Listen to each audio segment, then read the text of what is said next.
ആകാശവാണി.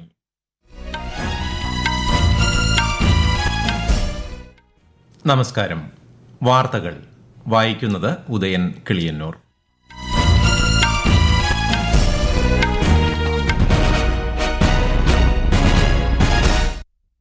പ്രധാന വാർത്തകൾ. ഉപരാഷ്ട്രപതി തെരഞ്ഞെടുപ്പ് ഇന്ന്. വോട്ടെടുപ്പ് പാർലമെന്റ് മന്ദിരത്തിൽ രാവിലെ 10 മുതൽ വൈകിട്ട് 5 വരെ. പ്രളയം നാശം വിതച്ച പഞ്ചാബും ഹിമാചൽ പ്രദേശും പ്രധാനമന്ത്രി ഇന്ന് സന്ദർശിക്കും. സംസ്ഥാന സർക്കാരിന്റെ ഓണം വാരാഘോഷത്തിന് ഇന്ന് തിരുവനന്തപുരത്ത് സമാപനം. നേപ്പാളിൽ സമൂഹ മാധ്യമങ്ങൾക്ക് ഏർപ്പെടുത്തിയ വിലക്ക് പിൻവലിച്ചു. വിലക്കിനെതിരെ നടന്ന സംഘർഷത്തിൽ 19 മരണം. കഫ നാഷൻസ് കപ്പ് ഫുട്ബോളിൽ ഇന്ത്യയ്ക്ക് 3ാം സ്ഥാനം. ഏഷ്യാ കപ്പ് ക്രിക്കറ്റിന് ഇന്ന് അബുദാബിയിൽ തുടക്കം. വാർത്തകൾ വിശദമായി. 17ാമത് ഉപരാഷ്ട്രപതി തെരഞ്ഞെടുപ്പ് ഇന്ന്. പാർലമെന്റ് മന്ദിരത്തിൽ രാവിലെ 10 മണി മുതൽ വൈകുന്നേരം 5 മണി വരെയാണ് വോട്ടെടുപ്പ്. വോട്ടെണ്ണൽ വൈകിട്ട് 6 മണിക്ക് ആരംഭിക്കും. NDA സ്ഥാനാർത്ഥിയായി മഹാരാഷ്ട്ര ഗവർണർ CP രാധാകൃഷ്ണനും INDIA സ്ഥാനാർത്ഥിയായി സുപ്രീംകോടതി മുൻ ജഡ്ജി B സുദർശൻ റെഡ്ഡിയുമാണ് മത്സരരംഗത്ത്. ഇരുസഭകളിലും നിന്നുള്ള 781 അംഗങ്ങളുടെ ഇലക്ടറൽ കോളേജാണ് ഉപരാഷ്ട്രപതിയെ തെരഞ്ഞെടുക്കുന്നത്. CP രാധാകൃഷ്ണനെ ഉപരാഷ്ട്രപതി സ്ഥാനാർത്ഥിയായി നാമനിർദ്ദേശം ചെയ്തത് രാജ്യത്തിന് ഗുണം ചെയ്യുമെന്ന് പ്രതീക്ഷിക്കുന്നതായി പ്രധാനമന്ത്രി നരേന്ദ്രമോദി സമൂഹമാധ്യമത്തിൽ കുറിച്ചു. പ്രളയം നാശം വിതച്ച പഞ്ചാബ്, ഹിമാചൽ പ്രദേശ് എന്നീ സംസ്ഥാനങ്ങൾ പ്രധാനമന്ത്രി നരേന്ദ്രമോദി ഇന്ന് സന്ദർശിക്കും.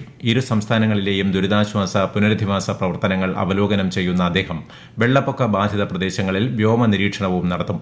ഇന്ന് ഉച്ചകഴിഞ്ഞ് ഹിമാചൽ പ്രദേശിലെ ധർമ്മശാലയിലെത്തുന്ന പ്രധാനമന്ത്രി ദുരന്ത ബാധിതരുമായും NDRF, SDRF, ആപ്തമിത്ര ഉദ്യോഗസ്ഥരുമായും സംവദിക്കും. തുടർന്ന് വൈകിട്ടോടെ പഞ്ചാബിലെ ഗുരുദാസ്പൂരിലെത്തുന്ന ശ്രീ മോദി മുതിർന്ന ഉദ്യോഗസ്ഥരുമായി ചർച്ച നടത്തും. അതിരൂക്ഷമായ പ്രളയക്കെടുതികളിൽ പഞ്ചാബിൽ 48 പേർക്കാണ് ജീവൻ നഷ്ടമായത്. 2000-ലേറെ ഗ്രാമങ്ങളിൽ നിന്നായി 4 ലക്ഷത്തോളം പേരെ മാറ്റിപ്പാർപ്പിച്ചു. യുവജന പ്രതിഷേധം ശക്തമായതോടെ നേപ്പാളിൽ സമൂഹമാധ്യമങ്ങൾക്ക് ഏർപ്പെടുത്തിയ വിലക്ക് പിൻവലിച്ചു. പ്രതിഷേധത്തെ തുടർന്നുണ്ടായ സംഘർഷത്തിൽ 19 പേർ മരിക്കുകയും 340-ലധികം പേർക്ക് പരിക്കേൽക്കുകയും ചെയ്തിരുന്നു. മന്ത്രിസഭയുടെ അടിയന്തര യോഗത്തിന് ശേഷമാണ് ഉത്തരവ് പിൻവലിച്ചത്. കാഠ്മണ്ഡുവിലെ ബനേശ്വറിൽ ഫെഡറൽ പാർലമെന്റ് പരിസരത്ത് അതിക്രമിച്ചു കയറിയ പ്രകടനക്കാർക്ക് നേരെ പോലീസ് വെടിയുതിർത്തതോടെയാണ് സംഘർഷം രൂക്ഷമായത്. ഫേസ്ബുക്ക്, ഇൻസ്റ്റഗ്രാം, എക്സ്, യൂട്യൂബ് തുടങ്ങിയവയ്ക്ക് കഴിഞ്ഞ വ്യാഴാഴ്ച മുതലാണ് നിരോധനം ഏർപ്പെടുത്തിയത്. സാമൂഹ്യ മാധ്യമ സൈറ്റുകൾ ഇന്നലെ രാത്രി മുതൽ വീണ്ടും പ്രവർത്തനക്ഷമമായി. കേന്ദ്ര സർക്കാർ നടപ്പിലാക്കിയ പുതുതലമുറ GST പരിഷ്കാരങ്ങളുടെയും ഓൺലൈൻ ഗെയിമിംഗ് ബില്ലിന്റെയും നേട്ടങ്ങളെക്കുറിച്ച് ജനങ്ങളെ ബോധവൽക്കരിക്കാൻ NDA MPമാരോട് ആഹ്വാനം ചെയ്ത് പ്രധാനമന്ത്രി നരേന്ദ്രമോദി. BJP NDA MPമാർക്കായി ന്യൂഡൽഹിയിൽ സംഘടിപ്പിച്ച ശില്പശാലയുടെ സമാപന സമ്മേളനത്തെ അഭിസംബോധന ചെയ്യുകയായിരുന്നു അദ്ദേഹം. ആത്മനിർഭർ ഭാരത് കെട്ടിപ്പടുക്കുന്നതിൽ നേതൃപരമായ പങ്കുവഹിക്കാൻ പ്രധാനമന്ത്രി NDA MPമാരോട് അഭ്യർത്ഥിച്ചതായി ശില്പശാലയ്ക്ക് ശേഷം നടന്ന വാർത്താ സമ്മേളനത്തിൽ കേന്ദ്രമന്ത്രി കിരൺ റിജിജു അറിയിച്ചു. സ്വദേശി ഉൽപ്പന്നങ്ങളുടെ ഉപയോഗത്തിനും പ്രോത്സാഹനത്തിനും പ്രധാനമന്ത്രി ഊന്നൽ നൽകിയതായും അദ്ദേഹം പറഞ്ഞു.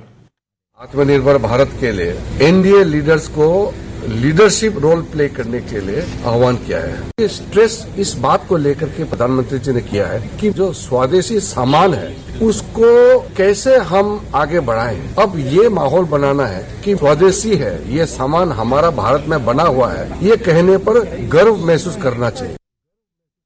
കഴിഞ്ഞ സ്വാതന്ത്ര്യദിനത്തിൽ പ്രധാനമന്ത്രി നരേന്ദ്രമോദി പ്രഖ്യാപിച്ച GST പരിഷ്കാരങ്ങൾ GST കൌൺസിൽ അംഗീകാരം നൽകിയതോടെ യാഥാർത്ഥ്യമായി. പരോക്ഷ നികുതി സമ്പ്രദായത്തെ 5%, 12%, 18%, 28% എന്നിങ്ങനെ 4 തലങ്ങളിലുള്ള ഘടനയിൽ നിന്ന് 5%, 18% എന്നിങ്ങനെ 2 തലങ്ങളായി കുറച്ചു. ഈ പരിഷ്കാരം പല മേഖലകളിലും നികുതി നിരക്കുകൾ കുറയുന്നതിനും ജനങ്ങളുടെ ജീവിത ചെലവ് കുറയുന്നതിനും ഇടയാക്കി.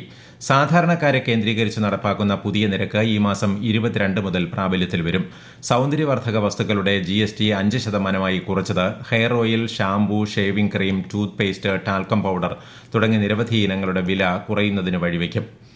2024-25 സാമ്പത്തിക വർഷത്തിലെ ആദായ നികുതി റിട്ടേണുകൾ സമർപ്പിക്കാനുള്ള അവസാന തീയതി ഈ മാസം 15 വരെ.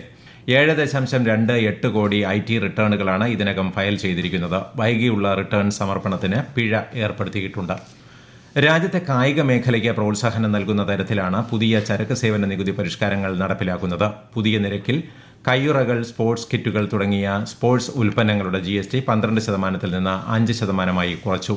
ട്രൈസൈക്കിളുകൾ, സ്കൂട്ടറുകൾ, പെഡൽ കാറുകൾ ഉൾപ്പെടെയുള്ള കളിപ്പാട്ടങ്ങൾ, ചെസ്, കാരംസ്, ലൂഡോ തുടങ്ങിയ ബോർഡ് ഗെയിമുകൾ എന്നിവയുടെ നികുതിയിലും ഇളവ് ഏർപ്പെടുത്തിയിട്ടുണ്ട്. ഇതിലൂടെ എല്ലാ വിഭാഗം ജനങ്ങൾക്കും കായിക ഉപകരണങ്ങൾ താങ്ങാനാകാവുന്ന വിലയിൽ ലഭ്യമാകും.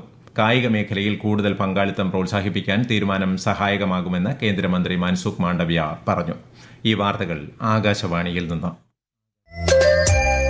ആകാശവാണി വാർത്തകളും വാർത്താ അധിഷ്ഠിത പരിപാടികളും All India Radio News Thiruvananthapuram YouTube ചാനലിലും @All India Radio News Thiruvananthapuram Facebook പേജിലും AIR ന്യൂസ് _ ഇൻസ്റ്റഗ്രാം അക്കൌണ്ടിലും @AIR ന്യൂസ് _ TVM X ഹാൻഡിലും ലഭ്യമാണ്. കേന്ദ്ര ന്യൂനപക്ഷകാര്യ മന്ത്രാലയം കൊച്ചിയിൽ സംഘടിപ്പിച്ച സംവർദ്ധൻ പർവിൽ 25 സംസ്ഥാനങ്ങളിൽ നിന്നും കേന്ദ്രഭരണ പ്രദേശങ്ങളിൽ നിന്നുമുള്ള കരകൌശല വിദഗ്ധരും പാചക വിദഗ്ധരും പങ്കെടുത്തു. പ്രധാനമന്ത്രി വിരാസത് കാ സംവർദ്ധനു കീഴിലാണ് പരിപാടികൾ സംഘടിപ്പിച്ചത്. വിവിധ സംസ്ഥാനങ്ങളിൽ നിന്നുള്ള കരകൌശല വസ്തുക്കൾ 100ഓളം സ്റ്റാളുകളിലായി പ്രദർശിപ്പിച്ചിരുന്നു. സംസ്ഥാന സർക്കാരിന്റെ ഈ വർഷത്തെ ഓണം വാരാഘോഷത്തിന് ഇന്ന് തിരുവനന്തപുരത്ത് സമാപനമാകും. ഓണാഘോഷത്തിന് സമാപനം കുറിച്ചുള്ള സാംസ്കാരിക ഘോഷയാത്ര വൈകുന്നേരം 4 മണിക്ക് മാനവീയം വീഥിയിൽ governor Rajendra Vishwanath Arlekar flag off ചെയ്യും. കൂടുതൽ വിവരങ്ങളുമായി ആകാശവാണി തിരുവനന്തപുരം ജില്ലാ പ്രതിനിധി രജു കോലിയക്കോട്. ഓണം വാരാഘോഷത്തിന് സമാപനം കുറിച്ചുള്ള സാംസ്കാരിക ഘോഷയാത്ര ഇന്ന് വൈകുന്നേരം 4 മണിക്ക് വെള്ളയമ്പലത്ത് നിന്നും ആരംഭിച്ച് കിഴക്കേക്കോട്ടയിൽ അവസാനിക്കും. വാദ്യോപകരണമായ കൊമ്പ് മന്ത്രി PA മുഹമ്മദ് റിയാസ് മുഖ്യ കലാകാരന് കൈമാറിക്കൊണ്ട് സാംസ്കാരിക ഘോഷയാത്രയുടെ താളമേളങ്ങൾക്ക് തുടക്കം കുറിക്കും. 91 ദൃശ്യശ്രവ്യ കലാരൂപങ്ങളും ഇന്ത്യൻ ആർമിയുടെ ബാൻഡ് സംഘവും ഘോഷയാത്രയ്ക്ക് മാറ്റുകൂട്ടും.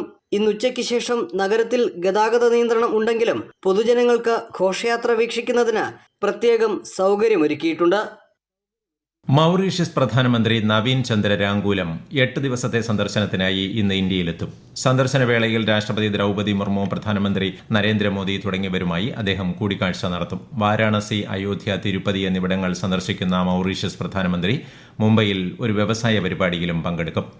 സംസ്ഥാനത്ത് ഇന്ന് 6 ജില്ലകളിൽ ഒറ്റപ്പെട്ട പ്രദേശങ്ങളിൽ കനത്ത മഴയ്ക്ക് സാധ്യതയുള്ള മഞ്ഞ ജാഗ്രത പ്രഖ്യാപിച്ചു. തിരുവനന്തപുരം, കൊല്ലം, പത്തനംതിട്ട, ഇടുക്കി, പാലക്കാട്, മലപ്പുറം ജില്ലകളിലാണ് കേന്ദ്ര കാലാവസ്ഥാ വകുപ്പ് മഞ്ഞ ജാഗ്രത പുറപ്പെടുവിച്ചത്. അതേസമയം വടക്കു കിഴക്കൻ സംസ്ഥാനങ്ങളിലും ഇന്ന് അതിശക്തമായ മഴയ്ക്ക് സാധ്യതയുണ്ടെന്ന് കേന്ദ്ര കാലാവസ്ഥാ വകുപ്പ് മുന്നറിയിപ്പ് നൽകി. ബീഹാർ, ഝാർഖണ്ഡ്, തമിഴ്നാട്, പുതുച്ചേരി, മധ്യപ്രദേശ്, ആന്ധ്രാപ്രദേശ്, തെലങ്കാന, ഉത്തരാഖണ്ഡ് തുടങ്ങിയ സംസ്ഥാനങ്ങളിലും ഇന്ന് ശക്തമായ മഴയ്ക്ക് സാധ്യതയുണ്ട്. 6 പേർ കൊല്ലപ്പെടുകയും നിരവധി പേർക്ക് പരിക്കേൽക്കുകയും ചെയ്ത ജെറുസലേമിലുണ്ടായ ഭീകരാക്രമണത്തിൽ പ്രധാനമന്ത്രി നരേന്ദ്രമോദി ദുഃഖം പ്രകടിപ്പിച്ചതിനെ തുടർന്ന് ഇസ്രായേൽ പ്രധാനമന്ത്രി ബെഞ്ചമിൻ നെതന്യാഹു ഇന്ത്യയ്ക്ക് നന്ദി അറിയിച്ചു. ഭീകരത എല്ലാവരെയും ഭീഷണിപ്പെടുത്തുന്ന ശാപമാണെന്ന് സമൂഹ മാധ്യമക്കുറിപ്പിൽ അദ്ദേഹം വിശേഷിപ്പിച്ചു. ജെറുസലേമിലെ നിരപരാധികളായ സാധാരണക്കാർക്ക് നേരെയുണ്ടായ ഹീനമായ ഭീകരാക്രമണത്തെ പ്രധാനമന്ത്രി നരേന്ദ്രമോദി നേരത്തെ ശക്തമായി അപലപിച്ചിരുന്നു. എല്ലാ രൂപങ്ങളിലുമുള്ള ഭീകരതയെയും ഇന്ത്യ അപലപിക്കുന്നുവെന്നും ഭീകരതയോട് സഹിഷ്ണുതയില്ലാത്ത നയത്തിൽ ഉറച്ചു നിൽക്കുന്നുവെന്നും സമൂഹ മാധ്യമക്കുറിപ്പിൽ ശ്രീ നരേന്ദ്രമോദി പറഞ്ഞു. 17ാമത് ഏഷ്യ കപ്പ് ക്രിക്കറ്റ് ഇന്ന് അബുദാബിയിൽ തുടക്കമാകും. ഇന്ത്യൻ സമയം വൈകിട്ട് 8 മണിക്ക് ആരംഭിക്കുന്ന ഉദ്ഘാടന മത്സരത്തിൽ അഫ്ഗാനിസ്ഥാൻ ഹോങ്കോങ്ങുമായി ഏറ്റുമുട്ടും. T20 രീതിയിലാവും ഇത്തവണത്തെ ഏഷ്യ കപ്പ് മത്സരങ്ങൾ നടത്തുക. 8 ടീമുകളാണ് സെപ്റ്റംബർ 28 വരെ നടക്കുന്ന ടൂർണമെന്റിൽ പങ്കെടുക്കുന്നത്. തജിക്കിസ്ഥാനിൽ നടന്ന കഫ നാഷൻസ് കപ്പ് ഫുട്ബോളിൽ ഇന്ത്യയ്ക്ക് 3ാം സ്ഥാനം. പെനാൽറ്റി ഷൂട്ടൌട്ടിൽ ഒമാനെ 3-2 പരാജയപ്പെടുത്തിയാണ് ഇന്ത്യ 3ാം സ്ഥാനം നേടിയത്. ഇതാദ്യമായാണ് ഒരു അന്താരാഷ്ട്ര ഫുട്ബോൾ മത്സരത്തിൽ ഇന്ത്യ ഒമാനെ പരാജയപ്പെടുത്തുന്നത്. ഇന്ത്യ ന്യൂസിലൻഡ് വിദേശകാര്യ ഓഫീസ് തല കൂടിക്കാഴ്ച 6ാം റൌണ്ട് ഇന്നലെ ന്യൂഡൽഹിയിൽ നടന്നു. പ്രതിരോധം, സുരക്ഷ, വ്യാപാരം, നിക്ഷേപം, വിദ്യാഭ്യാസം, കൃഷി, പരമ്പരാഗത വൈദ്യശാസ്ത്രം, കാലാവസ്ഥാ വ്യതിയാനം, കായികം, ജനങ്ങൾ തമ്മിലുള്ള ബന്ധം എന്നിവ ഉൾപ്പെടുന്ന ഉഭയകക്ഷി വിഷയങ്ങൾ കൂടിക്കാഴ്ചയിൽ ഇരുപക്ഷവും വിലയിരുത്തി. ഇന്ത്യൻ പ്രതിനിധി സംഘത്തിന് വിദേശകാര്യ മന്ത്രാലയം ദക്ഷിണ മേഖലാ സെക്രട്ടറി നീന മൽഹോത്ര നേതൃത്വം നൽകി. പ്രധാന വാർത്തകൾ വീണ്ടും. ഉപരാഷ്ട്രപതി തെരഞ്ഞെടുപ്പ് ഇന്ന്. വോട്ടെടുപ്പ് പാർലമെന്റ് മന്ദിരത്തിൽ രാവിലെ 10 മുതൽ വൈകിട്ട് 5 വരെ. പ്രളയം നാശം വിതച്ച പഞ്ചാബ്, ഹിമാചൽ പ്രദേശ് എന്നീ സംസ്ഥാനങ്ങൾ പ്രധാനമന്ത്രി നരേന്ദ്രമോദി ഇന്ന് സന്ദർശിക്കും. സംസ്ഥാന സർക്കാരിന്റെ ഓണം വാരാഘോഷത്തിന് ഇന്ന് തിരുവനന്തപുരത്ത് സമാപനം. നേപ്പാളിൽ സാമൂഹ്യ മാധ്യമങ്ങൾക്ക് ഏർപ്പെടുത്തിയ വിലക്ക് പിൻവലിച്ചു. വിലക്കിനെതിരെ നടന്ന സംഘർഷത്തിൽ 19 മരണം. കഫ നാഷൻസ് കപ്പ് ഫുട്ബോളിൽ ഇന്ത്യയ്ക്ക് 3ാം സ്ഥാനം. ഏഷ്യ കപ്പ് ക്രിക്കറ്റിന് ഇന്ന് അബുദാബിയിൽ തുടക്കം. വാർത്തകൾ കഴിഞ്ഞു. അടുത്ത വാർത്താ പ്രക്ഷേപണം ഉച്ചയ്ക്ക് 12:30.